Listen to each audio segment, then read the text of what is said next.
Kerala to Manali பயணத்தில் இன்றைக்கி 116வது நாள். பயங்கர டயர்டாக இருக்கேன். நேற்று நைட்டு சாப்பிடல.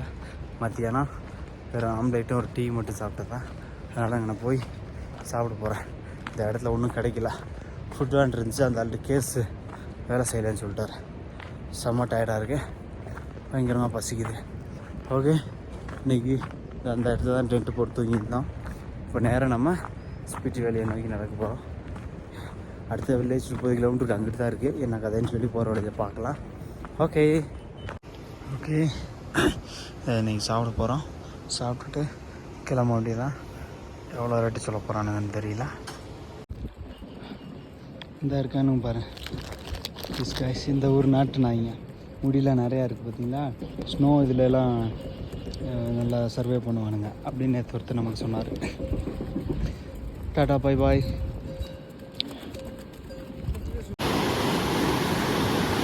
தண்ணி வந்துக்கிட்டே இருக்குது. ஹிமாச்சல் பிரதேஷ் கொஞ்சம் வேறு மாதிரி இருக்குது. ஓகே, இப்போ ஒரு சின்ன டாக்ஸி ட்ராவலரில் லிஃப்ட் கேட்டோம். நம்மளோட பழம்லாம் இல்லை, எது ஹெல்ப் பண்ணிட்டீங்களான்னு தான் சரின்ட்டானுங்க. என்ன கதைன்னு தெரியல, பார்ப்போம். இப்போ இந்த பாத்தல் அப்படின்ற ஒரு இடத்துல அங்கே சாப்பிட்றதுக்கு படியிருக்காங்க. நம்ம வெயிட் பண்ணிக்கிட்டு இருக்கோம்.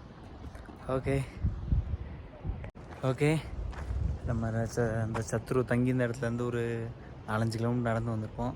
அப்படியே ஒரு ட்ராவலர் வந்துச்சு, லிஃப்ட் கேட்டோம். இறந்து கிட்டத்தட்ட 100 கிலோமீட்டருக்கு மேலே. இந்த இதான் காசா அங்கிட்டு ஒரு 3-4 கிலோமீட்டர் தான். இப்போ நம்ம கீ அதை நோக்கி போகலாம். கீ சிச்சம் அந்த சைடு போகலான்னு சொல்லி இப்போ போயிட்டுருக்கேன். ஓகே, பயணிக்கலாம். ஓகே, இப்போ நம்ம அந்த கீ அந்த ரோட்டை பிடிச்சி போக போகிறோம்.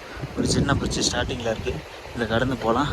பூரா சரியான பெரிய ரிவர் இருக்குது. ஓகே, கீ அப்படின்ற இடத்துக்கு வந்தாச்சு. இன்றைக்கி இங்கே தங்கிடலான்ட்ருக்கேன். பசிக்குது, எங்கேயாவது முதல்ல போய் சாப்பிடணும்.